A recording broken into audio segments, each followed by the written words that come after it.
What I've found in my experience is, generally speaking, people know how to take good care of themselves, but when they start to feel overwhelmed, they forget about the basic things that they can do. So it's always coming back to awareness.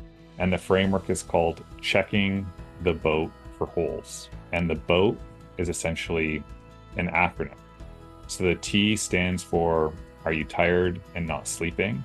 Studies have shown even after one night of bad sleep, the part of your brain responsible for detecting threats becomes 60% more reactive. H, are you hungry or eating unhealthy? We've been filling it with processed food and toxins and alcohol or too much caffeine. Studies have shown that exercise is critical to balancing key stress hormones in the body like cortisol and adrenaline. G in the boat, that's carved out at the top. These are foundational pieces that if these are not being met on a regular basis, it makes it almost impossible to feel your best and buffer stress in a high pressure role. Jeff, you're very welcome to the ScaleX Insider podcast. I am delighted and thrilled to have you on the show today. Brendan, so excited to be here. It's always nice when I get an opportunity to connect with someone like yourself that shares my passion for this topic. Oh, thank you so much. We've had a great conversation off air, so I'm really looking forward to this conversation. You know, our vision is to inspire, connect, and enable millions of ambitious leaders of small to medium-sized enterprises to scale with purpose. So, Jeff, what does scaling with purpose mean to you? So it's a good question. And I think for me, it really means at every stage of the business, you are really connecting back to that why, that reason behind why you actually started the business in the first place. So for me, it was like connecting back to my former self when I was really struggling in sales. Now with the data that I'm seeing around sort of mental health and sales, and the amount of sellers that are struggling with stress and sleep and being unable to cope with the different stressors they're facing, it's always connecting back at every stage as the business grows. How am I serving and how am I helping contribute to that mental health and sales conversation that I'm just so passionate about? Yeah, I love that. You know, purpose, as I've found, provides huge energy in the Mhm. context of a vision. A vision without purpose becomes a distracting illusion in many respects. Mhm. It's an egotistical journey as opposed to something that is impactful and gives Mhm. meaning. And The I would this add as well, just I think that's why I really like what Dr. Michael Gervais talks about, where it's like when you think about defining purpose, it's something that's future oriented, something that you're emotionally connected to. So it's meaningful and important. And then the last piece is this idea of purpose being something that's bigger than yourself. And that is the piece where I think a lot of people in sales or when they're starting a business, they start for the money or they start for the fame. It's like it has to be bigger than yourself, um, which is like a critical component to feeling motivated and engaged that you're contributing to the world in a meaningful way. Yeah, I completely agree. Ultimately, the money becomes a byproduct of your progress against a vision that's rooted in purpose. So we're Mhm. absolutely aligned on that. Could you share a little bit of your own journey for those who aren't familiar with your work to ultimately found the Sales Health Alliance? And we'll get on to your wonderful book in a minute, which I absolutely love, Stress Less and Sell More. But give us a little bit of background to your journey to finding the Sales Health Alliance, Jeff. Yes, the way I like to sort of describe the journey is there was sort of like two genesis moments. So I started in sales probably 14 years ago now, classic boiler room type of sales environment as being measured on whether or not I can make $200 a day, achieve 2.5 hours of talk time. If you weren't hitting your metrics, you're let go very quickly. Very much this sink or swim type of sales environment. And on the surface, I did really well from an individual contributor level. Went on to win all sorts of cool incentives and trips and whatever you think of as success in sales. I was sort of in that kind of role.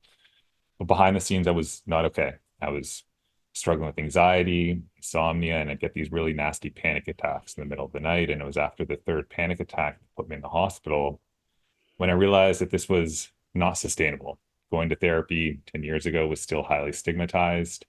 I reached out to my doctor, tried some anxiety medication, which I felt disconnected me from my emotions and what I was relying on to be a top performer. So that was sort of Genesis one. That's when I really started to dive into mental health, stress, and what were other professionals doing in high pressure environments to thrive in these sort of high pressure environments that we're working in within sales. So that's when I started sort of tinkering and practicing and learning all sorts of different methods. Genesis 2 happened sort of fast forward 7 years into the future.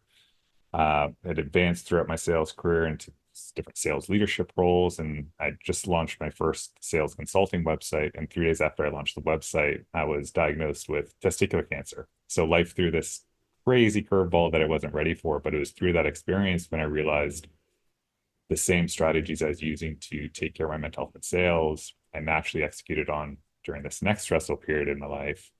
And that's really when everything started to kind of take shape. When I started to realize that anxiety and stress and sales is not optional, it's really part of everyday life. And rather than approaching this topic from a doom and gloom perspective, how do you really focus on approaching it from this idea that sellers are and leaders are corporate athletes and looking for ways to enhance their performance by focusing on mindset and stress management, mental resilience, so that they can mitigate the ups and downs and show up and perform their best consistently over the long term. So it's been a really cool journey to this point.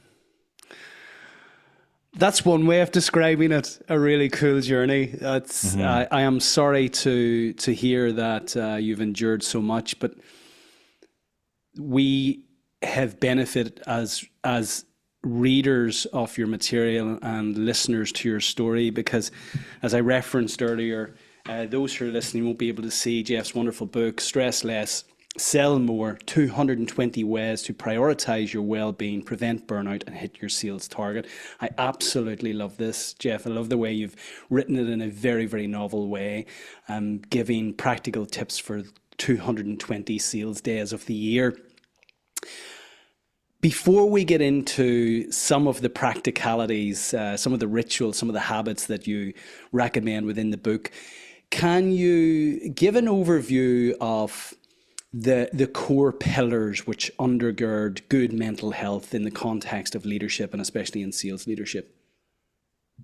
Yeah, so I think there's a lot of different ways to answer this question. So I think the best place to start is just recognizing that the environment we're in has changed. So there's an element of awareness that leaders need to realize.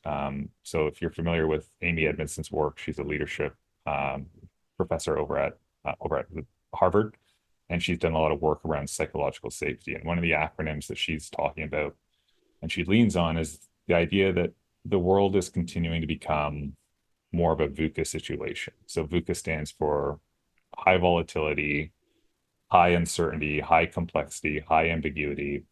And with what's happening in the world right now, we're experiencing a massive period of change. Things are changing extremely quickly. Volatility, AI, climate change, wars around the world. So there's these external stressors that are having a huge impact on how sellers are navigating their lives, not only inside the workplace, but also outside the workplace. So number one, I would say for leaders is to recognize that things are very challenging. And I'm seeing that in the data that I capture every single year. Back in 2020, 43% of sellers were struggling with their mental health. Back in 2021, it would jumped up to 56% of sellers. 2022, 63% of sellers are struggling with their mental health. And just last year, 70% of sellers are now struggling with their mental health. So there's this massive problem that's going on within sales that leaders have to be aware of in terms of all of the metrics they care about, their pipeline, how many leads they're calling, length of sales cycle. That's all being directly impacted by the real leading indicators, which is, are reps sleeping? Are they taking care of themselves? Are they exercising? Do they have the toolkit to respond to these stressors inside and outside the role? So number one would be, like I said, be it building awareness. So it's important to have sort of frequent check-ins with your team around mental health, mental performance. Number two, leading with vulnerability. And the way I like to sort of talk about it is there's a big vulnerability paradox that exists within sales. And I would ask you, Brendan, like, how likely are you to be vulnerable with someone who's judging your performance every single day? On a scale of 1 to 10, how likely would you be? Not likely. A No, two or a three. exactly. And that's the dichotomy that exists within sort of this manager rep relationship where leaders are good leaders want to help. They want to be able to kind of help a rep who might be dealing with some of these external stressors or just lost a deal. But that rep is in this position where they could be perceiving you as a judge and be unsure about whether or not it's safe to open up and share what's actually going on. So, to break this paradox, the most important thing that a leader can do is lead with their own stories, lead with their own challenges. I've yet to meet a seller or a leader that hasn't struggled at some point during their sales career, even if it is just a couple nights of bad sleep or stress. They have to lead with these stories.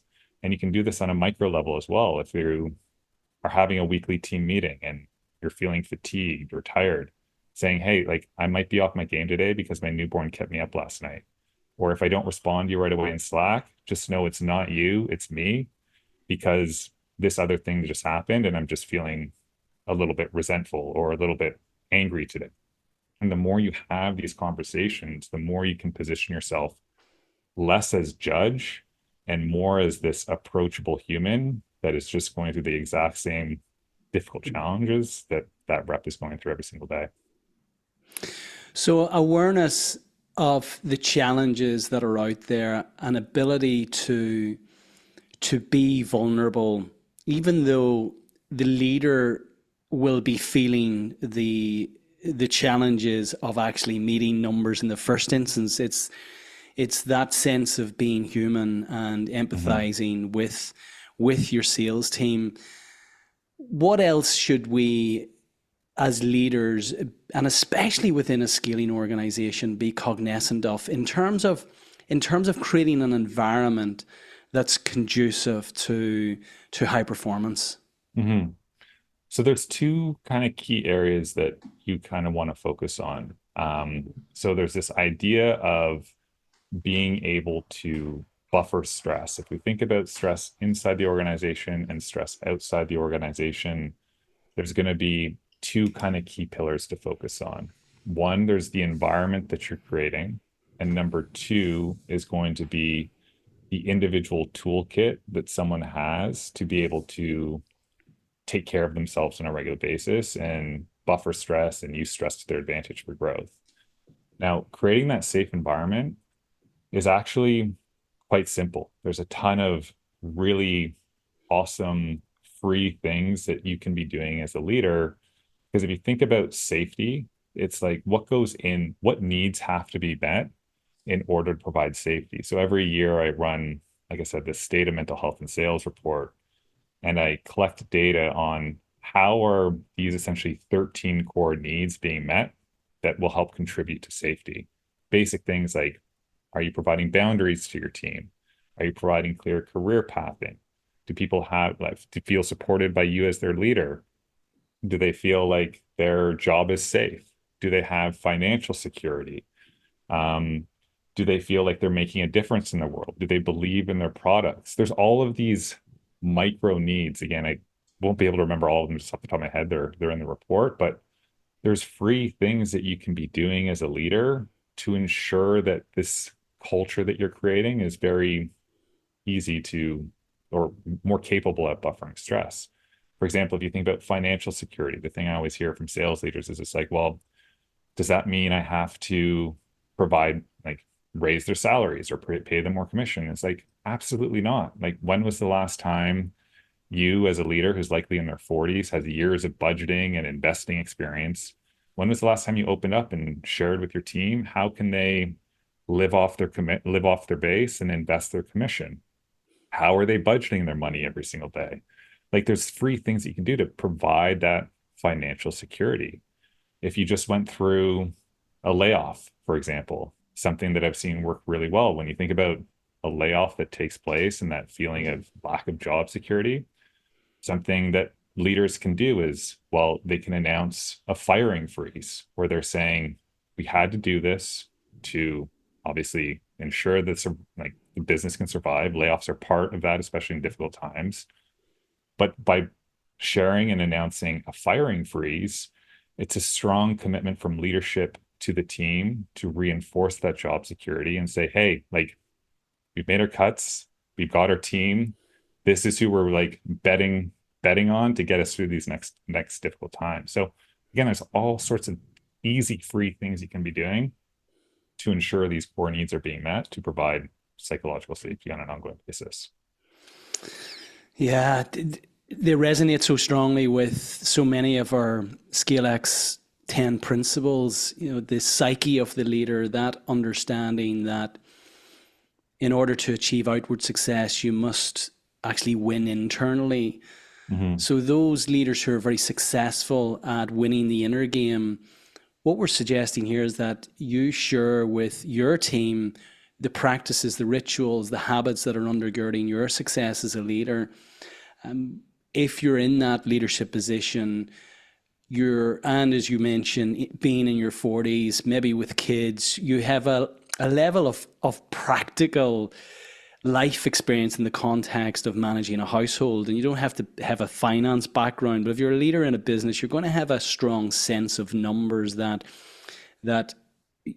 we're encouraging you to share with others in the context of supporting them and helping them Mm-hmm. budget. Back to the second principle of scaling again, purpose and vision, the uh, articulating to people that strong sense of meaning in what they're doing and why actually meeting their sales targets, their quotas is important in bringing your wonderful product or service to others who actually need your solution as opposed to just meeting and ticking the numbers. With this all said, and especially around the financial security piece, Mm-hmm. something that comes up time and time again, and certainly a question that I'm asked is how to best structure compensation for salespeople that gets this balance right between providing enough stress, that good stress that actually the person is motivated to get in those extra calls, to issue those extra proposals, to just go that extra mile, but not such that they're so comfortable they've no need to actually earn their commission because the base is so significant. So, you know, how do we best compensate our sales teams? Mm-hmm. So again, it's gonna be different for every organization, but I'll share a couple things that potentially come to mind that can really sort of help. I think a couple things are obviously the compensation has to be structured on behaviors that you're trying to drive. That's sort of a basic one, but sort of the less, more unconventional things, like going back to that awareness piece, like taking into account the stress and the mental health of your team is critical because if your team is too stressed, if they're anxious, if they're approaching burnout, if they're feeling overwhelmed, the way from an individual level, the way that target is being perceived is going to be perceived as more challenging than it actually is. It's the same as if you say like a runner, for example, and you're giving a target if you have to run 10 kilometers today, and last month you ran 8 kilometers, and you know you can run 8 kilometers. If you're well rested, if you're taking care of yourselves, you're like, oh, 10 kilometers, I can do that. That's no problem. But in the exact same scenario, if you had a fight with your loved one, if you haven't been sleeping, if you haven't been eating right, if like you haven't been taking care of yourself, that 10-kilometer target is going to feel way more challenging than it actually is. And that rep can likely say, well, that's an unachievable target. And you have this kind of conflict. So again, it all goes back to sort of the mental health and the state in which that rep is perceiving their environment. So that's number one. You have to be aware of their overall state to ensure that you can both agree on, is this target achievable or is it too challenging? Number two, I would say to kind of factor this in, you absolutely have to stop erasing the dashboard at the end of every month or every quarter. It's like the worst practice that I've ever seen that is just prone within sales, like across the board, is you get to the end of the month, you get to the end of the quarter, You did all this awesome stuff and then back to zero. Like that is like the worst thing you can do because going back to your point about having meaning and purpose in your role, which is something that I talk about, like if a rep misses their target, but they've been at the company, let's say they missed their $50,000 target and they're like, damn, that really sucks. But their lifetime revenue is still visible to them. And they can see, I missed my $50,000 target this month, but hey, look at this. I've actually closed $2.5 million in my entire career being here. That allows them to anchor their attention on the much bigger achievement when things get rough. So that's the other thing. Like stop erasing quotas or stop erasing achievements. Like those are absolutely critical to see lifetime revenue. It's so motivating, especially during tough months. And then I think the last thing that I really talk to teams about is building in a practice with your comp plan where you're able to offer quota relief to reps that are on vacation. Because if you're setting monthly or you're setting annual targets, whatever your or quarterly targets, and you aren't factoring in that rep is going to be taking some kind of vacation, then that is an unachievable target. You're saying that this rep is away for 2 weeks and they still have to do the same amount of revenue. That's makes no sense. And the worst part is it's incredibly difficult or it's pretty much next to impossible for an individual to maximize their rest and recovery, to use that vacation time effectively if they're feeling guilty about taking it in the first place. Guilt is a really challenging emotion. It makes it hard to recover. And if that rep feels guilty taking vacation or is anxious on vacation, they may as well not take vacation in the first place. So quota relief allows that rep to take time away where they can actually rest and recharge and get back to a state in which they're thinking clearly, calmly, and able to be creative. So I'm not sure if that answers your question, but those are kind of like three different ways to think about comp that needs to be considered when we start thinking about achievability of targets, which is so important. Yeah, I love the visibility of the lifetime achievement. What we understand and what we know is, belief, and especially during those barren times, and we all go through them, those challenging times, belief needs confidence and confidence needs evidence. And if you're erasing the evidence every month or every quarter of the previous achievement, well, then you're losing significant momentum, which actually seeds confidence, which seeds belief. I Mm-hmm. love the notion of actually displaying that lifetime achievement. That's very, very powerful in itself. And the quota relief is something that I haven't heard. That's novel to me and Mm-hmm. makes complete sense. Which It brings me also, to I go was going to ahead. say it also helps leaders too. If you think about that leader that can they can start to feel overwhelmed and stressed and anxious, and they can start to at times look at their reps and look at their teams and be like, what's wrong with this person? Like, why are they not trying? If they also have that visible anchor point to be like, oh, like this rep is just having a bad month. Look at how much they've been able to achieve since I hired them. That helps them see that rep as valued and share more compassion, empathy, and understanding that there's just something going on and I should be diving into, what could be impacting their mental performance versus being like, this rep's lazy, they're checked out, they don't want to be here. Not the case when that evidence is just so clear. Yeah, that's so powerful. Makes complete sense. Something you mentioned right at the outset, I love that language, and it's consistent with the language of the wonderful Dr. Jim Lear, who founded the High Performance Institute, who I interviewed in some of the earlier seasons. And he talks about the importance of perceiving yourself in those leadership roles within companies as a corporate athlete. Mm-hmm. We've mentioned the importance of rest and recovery. We've mentioned sleep hygiene. What are the other pillars that undergird optimal performance as a corporate athlete? Mm-hmm. So when we think about that safe space that we're talking about and sort of those core needs, the next piece is that individual toolkit.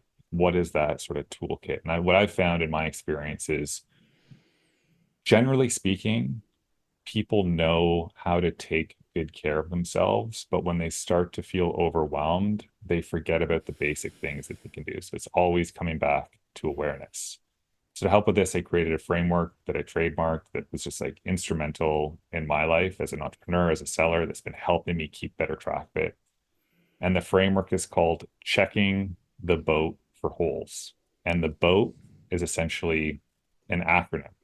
So the T stands for, are you tired and not sleeping? Studies have shown even after one night of bad sleep, the part of your brain responsible for detecting threats becomes 60% more reactive, meaning you're seeing those quotas, you're seeing those things as more stressful than they actually are.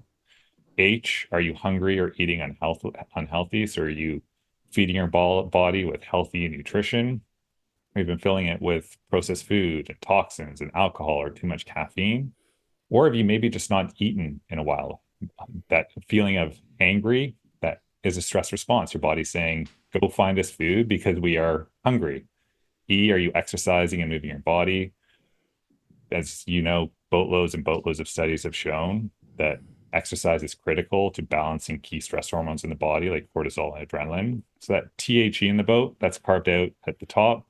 These are foundational pieces that if these are not being met on a regular basis, it makes it almost impossible to feel your best and buffer stress in a high pressure role. Then we move into the BOAT, the boat. B, are you breathing optimally on a regular basis? I know we talked before, you're a big Wim Hof person. Your breath is with you from the moment you're born to the moment you die. It's our gateway into our autonomic nervous system to be able to control, are we, under or over breathing throughout the day in response to the stresses that we're facing? Coming back to our breath is an easy way to kind of find that optimal stress zone. Oh, are you spending time outside on a regular basis? It's spending time in green space. You probably felt this intuitively, and it's backed by research. It's highly restorative. A, are you associating with the right people in your life? Meaning, are you associating and spending time with people that give you energy and lift you up? Or even spending time with a lot of people that take energy away and bring you down? Or almost as bad, maybe you haven't been spending time with anyone because you've been so busy at work that you're feeling lonely. And then T, the last one, are you thinking optimally on a regular basis? Meaning, have you cultivated the mindset? Are you practicing gratitude? Do you see the world is it from a scarcity mindset or an abundant mindset? There's so much that goes into, are you thinking optimally? Are you releasing limiting beliefs that can change that perspective that we're talking about? So when I'm working with a seller, when I'm working with a team, when I'm working with a leader, it's that environmental piece. And then it's this individual piece. Where are the holes in your boat? Because there's so much that you can be doing on a regular basis to fill those holes, to ensure that that inner citadel that Stoics like to talk about is strong and you're able to kind of mitigate the ups and downs that come from daily life. I absolutely love that framework. I love a good acronym, and I hadn't come across the boat before. Love Yeah. that. Everything that you've said there really resonates. Jeff, just something I want to come to, and I've picked it up before in the show. And for those who listen regularly, you will be very aware of the statistic that I share with our guests. Less than 0.5% actually of small and medium-sized enterprises are currently achieving scale. And just to give you a sense of the importance of that, there are 5.6 million SMEs, small and medium-sized enterprises in the UK alone, and they contribute 2.3 trillion pounds worth of revenue to the UK economy. 1.3 trillion pounds worth of that revenue is coming from 26,000 companies, less than 0.5%. So Wow. this is your work is so critically important whenever you understand that the latest statistics suggest that lack of ambition of the leader is cited as the single greatest impediment. Now, that doesn't resonate in the context of leaders because, leaders are success driven, they're success orientated. So what really is going on there? And certainly our own work, we've discovered when you lift the lid on that, it's unchallenged limiting beliefs. Hmm. It's leaders arriving at a place where they've become comfortable.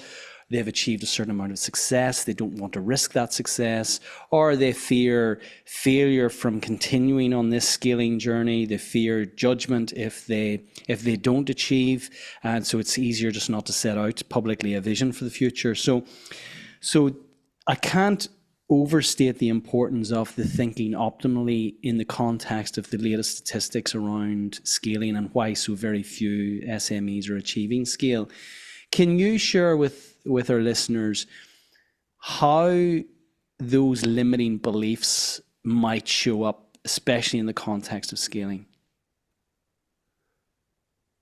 So when I think about how they can show up, I can kind of speak to my own from my own experience. Like there's like this is again I mentioned in this part like third or fourth time that mentioned it comes back to awareness. Awareness is everything. And like a lot of the phrases that like or the main phrase that I kind of hear myself say and how I've started to build awareness around things are there's kind of like two things. It's I can't. So whenever I say I can't, even something as simple as I can't dance, I can't prospect, I can't do these, like that is the number one thing is I can't. Whenever you hear that in your phrase, there's likely a limiting belief that's kind of showing up, and you want to pull that thread and kind of trace it back to when was the first time you actually like thought that thought. Because the best way to think about a limiting belief is to use the elephant example. I'm not sure if you're familiar with the elephant example, where there's a baby elephant as a baby, there's a stake that's put in the ground. The baby can't move that stake, and all of a sudden it's thinking, I can't go further than this. I can't get to that tree. I can't move over here. As that elephant grows up, and that elephant is clearly any onlooker, that elephant is clearly big enough. Like how we were like, how is this little pole holding this massive 2-ton elephant in the ground? And it's because it has those limiting beliefs that was ingrained as a baby elephant that says I can't go over there. So that is kind of like a visual of how you want to think about limiting beliefs. You want to trace it back to when was the first time that that stake was put in to you as a child, high school, middle school. When did you start to think that? The other thing that I've kind of really leaned on is sort of like to push through it. I'm not sure if you're familiar with the YouTube channel Yes Theory. I've been following them for years. They did a big sort of documentary with Wim Hof, who we both really admire. Yeah. And a few years ago, I stumbled onto their content, and their whole kind of mantra is this idea of seeking discomfort and really leaning into the growth and the learning and the opportunity that happens when you step outside your comfort zone. So I've taken that and I've iterated on any time I catch myself saying no to something. Again, saying no to something, there's often like a limiting belief that's around there that's saying you can't do that, or you're not ready yet, or this isn't the right time. So anytime I catch myself saying no to a speaking engagement, or I'm saying no to going to a dinner with someone or catching up with someone, I pause and I say, am I saying no to this because I actually don't want to do it? Or am I saying no to it because I'm scared and feeling unsafe? And if it's that idea that I'm feeling scared, I always try to do that thing. I seek discomfort, and I'm like, there's a limiting belief. I'm seeking discomfort and I'm leaning into that.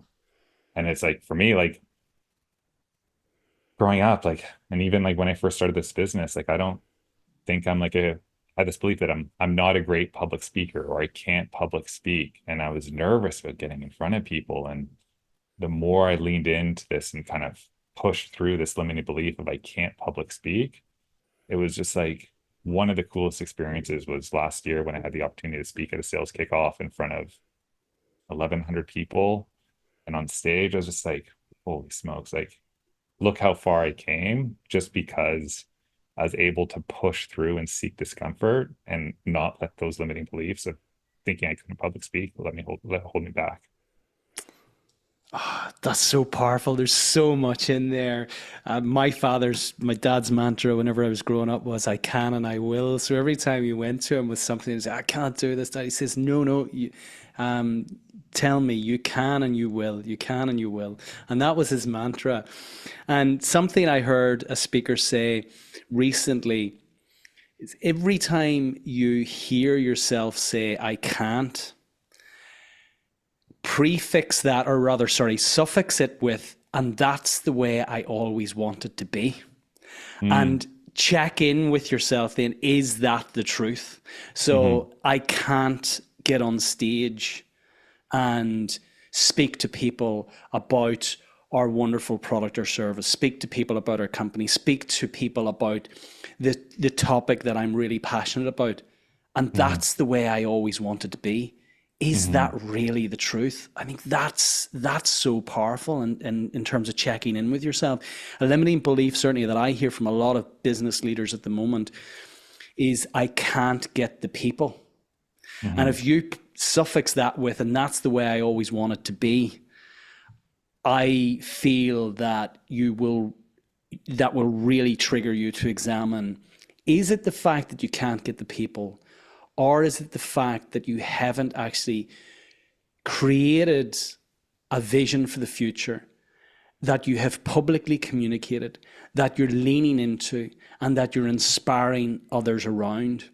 hmm And when you examine that, and the fact that 80% of people in the workplace are disengaged currently in their employment, people are craving engagement. People are craving purposeful leaders. People are craving a vision for the future.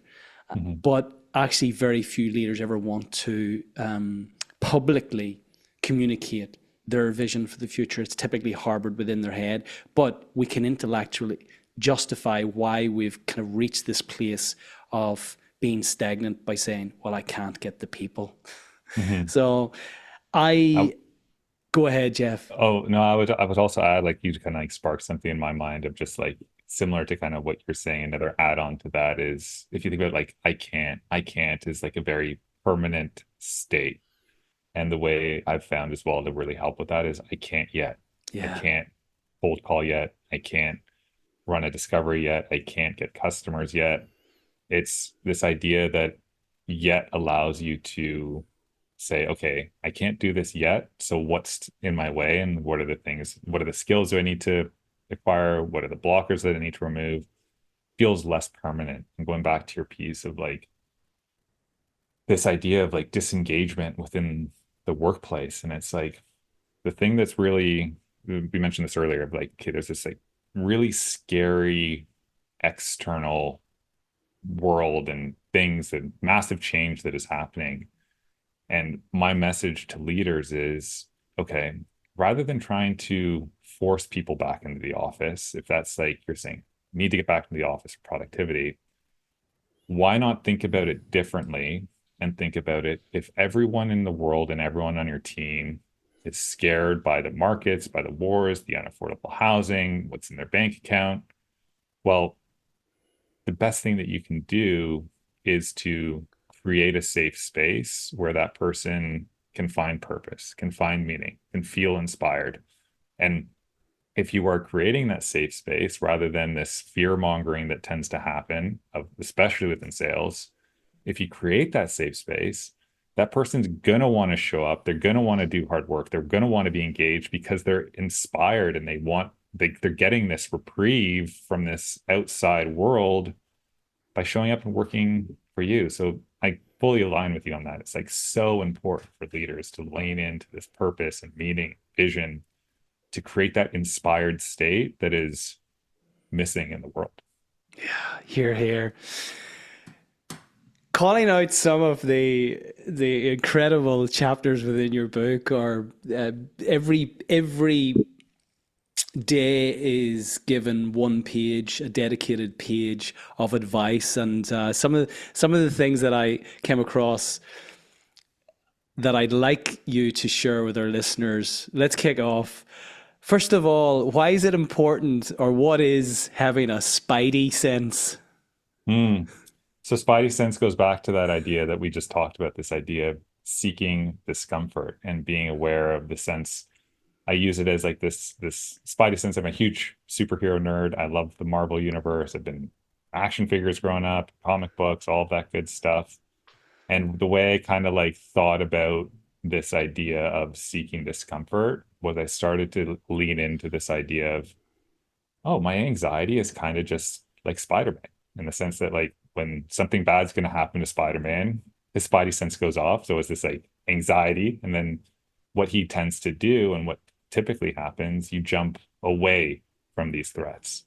And it's instead rewiring that spidey sense or that anxiety we all have to say, no, I'm going to jump towards this thing because of the growth that it offers. So that's just a weird thing that I do for myself because I'm a huge superhero fan of like being myself like Spider-Man and like, oh, like let's jump towards that thing.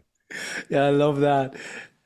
Activating our spidey sense. And you mentioned discomfort. We've mentioned it a couple of times. We mentioned Wim Hof. And this is why I love the practice because we've actually created these wonderful environments for ourselves. They're well ventilated, they're well heated. We have an abundance of food. We have created a level of comfort in our lives that actually leaves us then unconditioned for Mm, discomfort. And in the context of scaling, it's going to be uncomfortable mhm, for a lot of time because ultimately you're breaking new ground, either mhm, for yourself as a leader, for your team, for your organization. Potentially, you're breaking new ground within your industry. And the practice of actually cold immersion supports you in getting comfortable with being uncomfortable.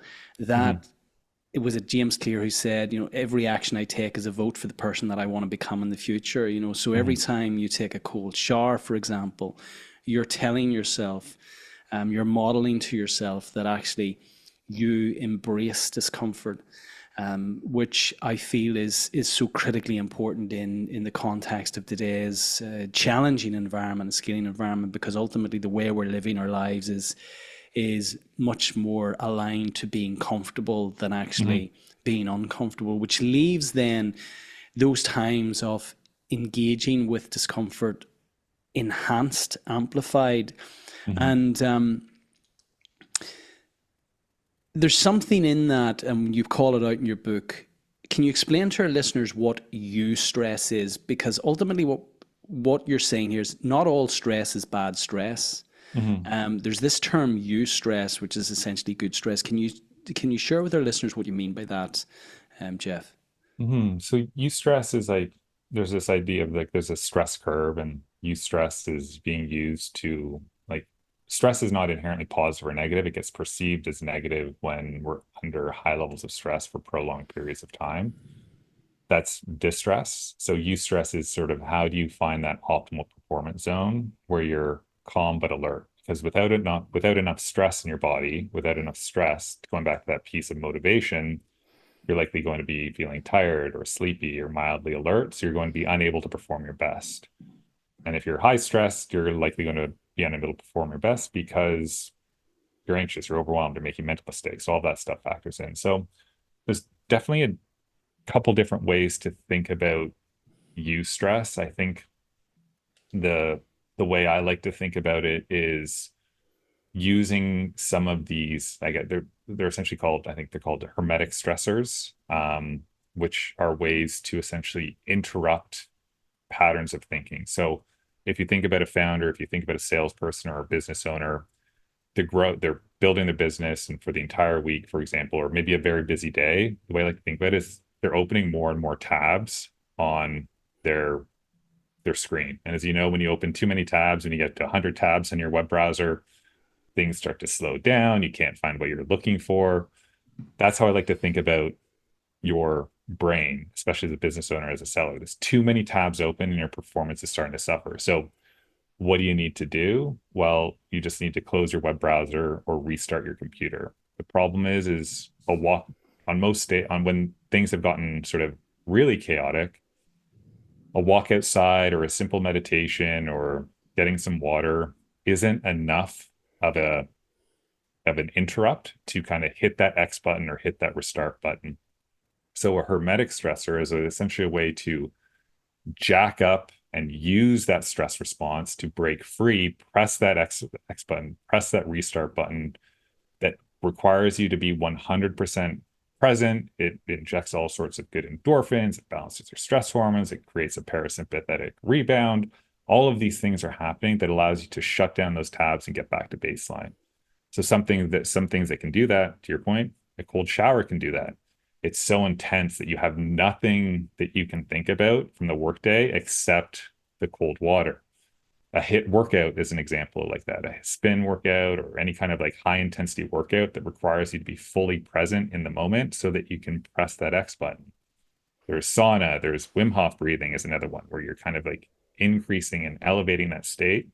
You're essentially jacking up that stress response so that you can break free and come back down. And another one that can be helpful is like a really kind of good deep tissue or massage where you're very present on feeling that tension being removed from your body. So these things are stressful on the body, but they are essentially, like I said, hermetic stressors or eustress in the sense that they're allowing you to interrupt the pattern that you're stuck in so that you can get back to baseline and start thinking more clearly.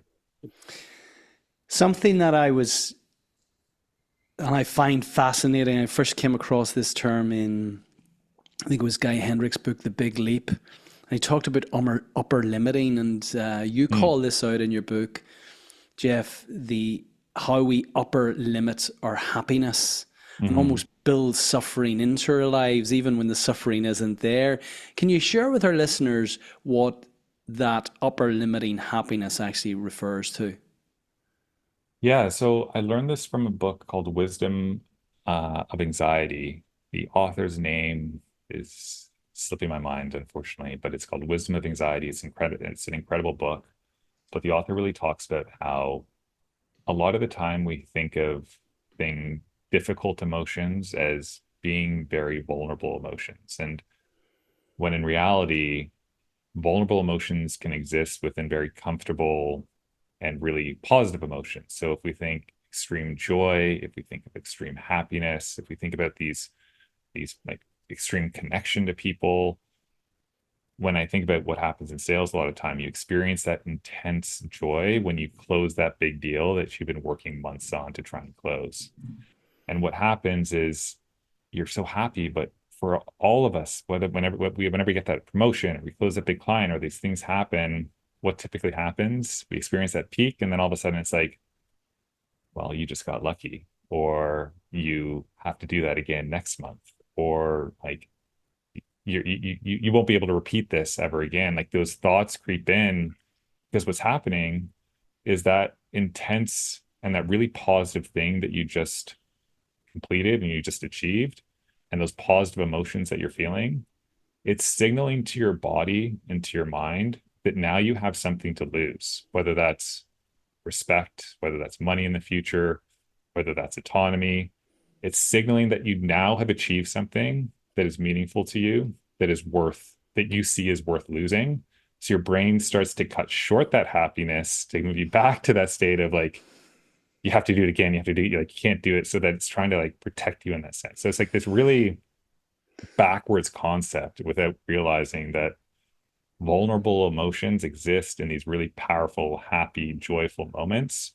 And the best way to disrupt this upper limit happiness from being cut short is to one, acknowledge that those thoughts that are creeping in, that it's trying to steal those peak moments of happiness, labeling that as upper limit happiness. And then two, leaning into gratitude and saying, I see that it's trying to happen, and I'm going to lean into writing about and thinking about and leaning into just feeling really grateful for the experience, whether that's time at a concert, whether that's that deal you closed, thinking about what went into all of the challenges and what you had to overcome. Just being grateful for the experience is the easiest way to disrupt that upper limit happiness and extend those really positive emotions that we're all after.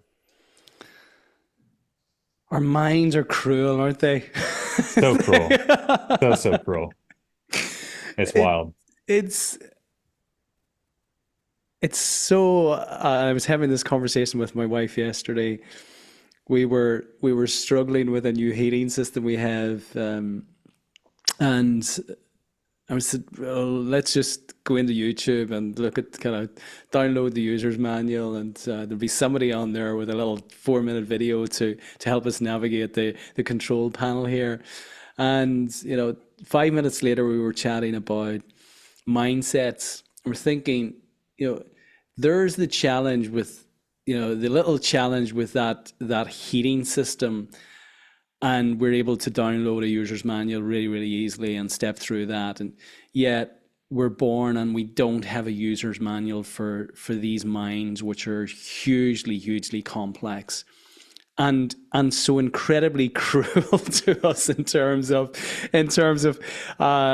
holding us back. And one of our previous guests talked about, it was Elliot Rowe, a hypnotist, said it's just being mindful, back to the awareness piece again. And this really struck me, that our minds are built for safety, not success. Hmm.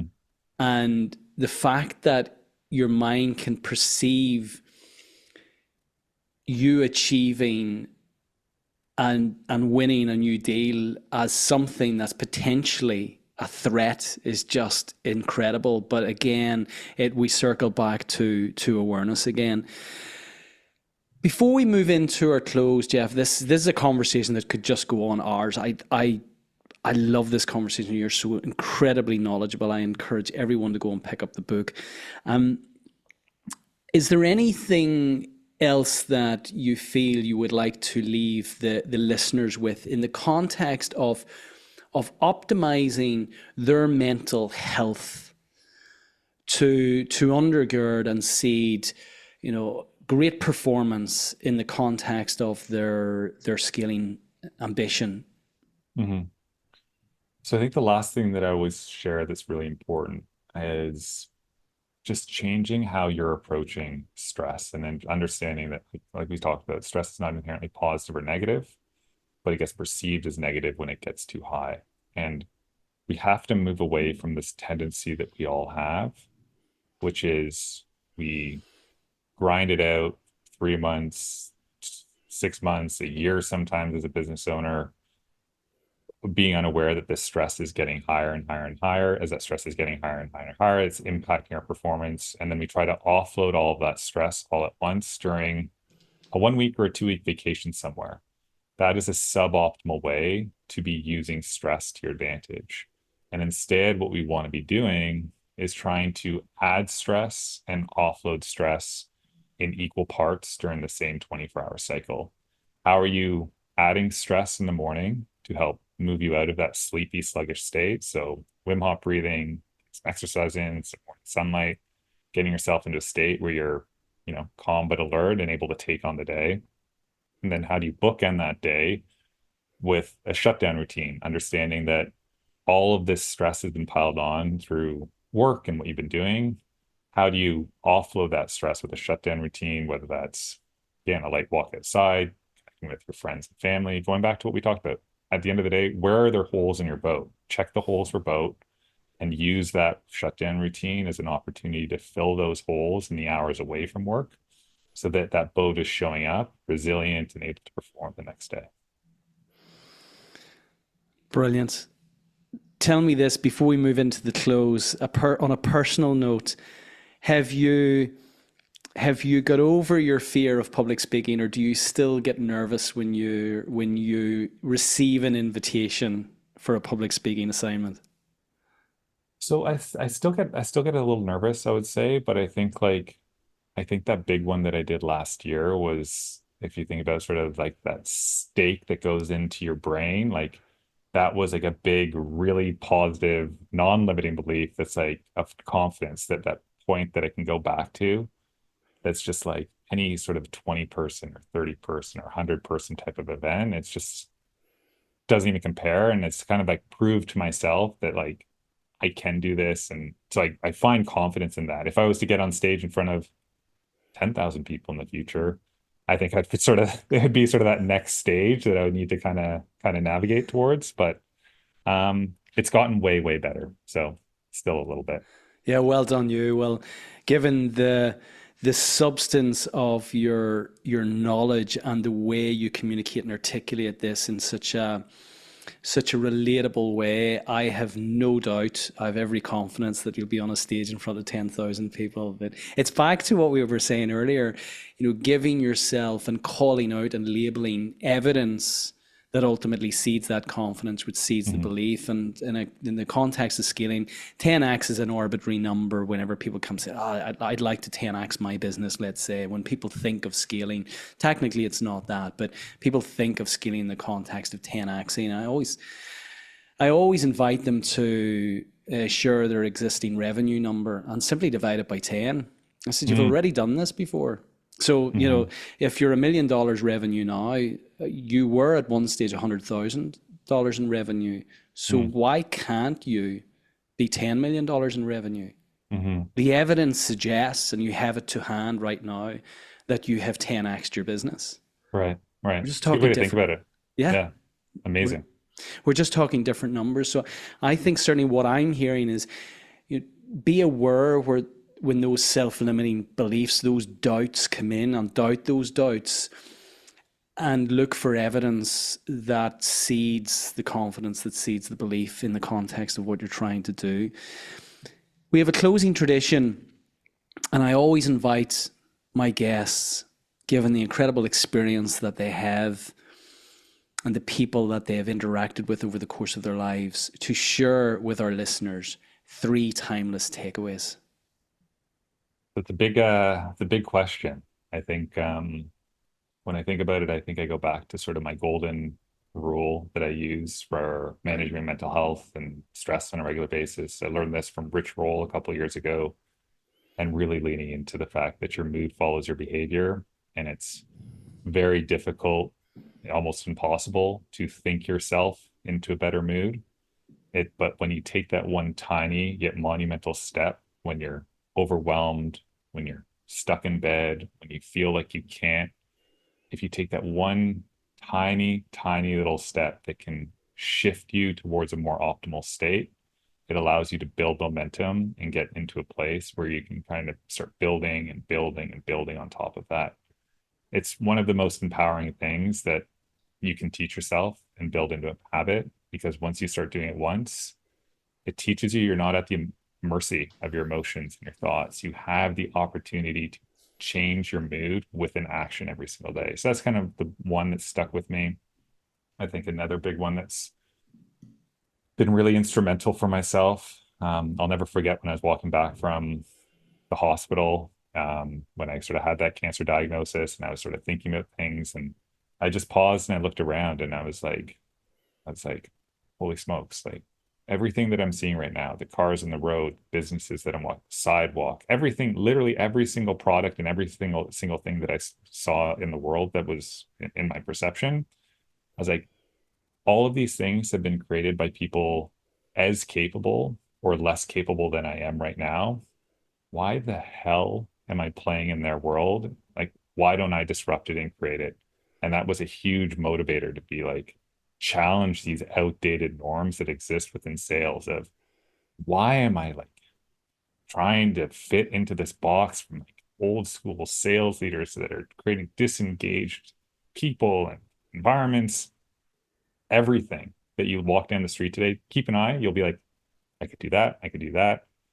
And the only difference between that person and you is they are either too dumb to see the risks involved, or they saw the risks, they seek discomfort, and they said, screw it, I'm going to give it a try. So that would be number two.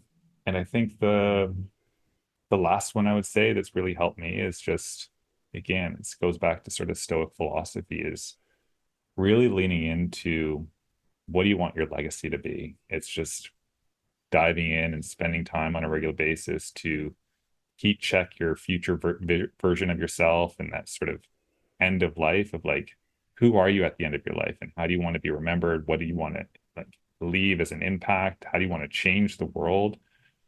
Because once you stop thinking time is infinite and that you can never get sick or these things can't change on a dime, you start acting from the present, and you start taking those actions that actually make meaningful differences, not only in your life, but also in the world around you. So those would be kind of like three big ones for me.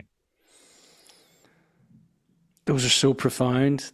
The the podcast has been worth that alone. There's so much value in this, and there's so much wisdom in those takeaways.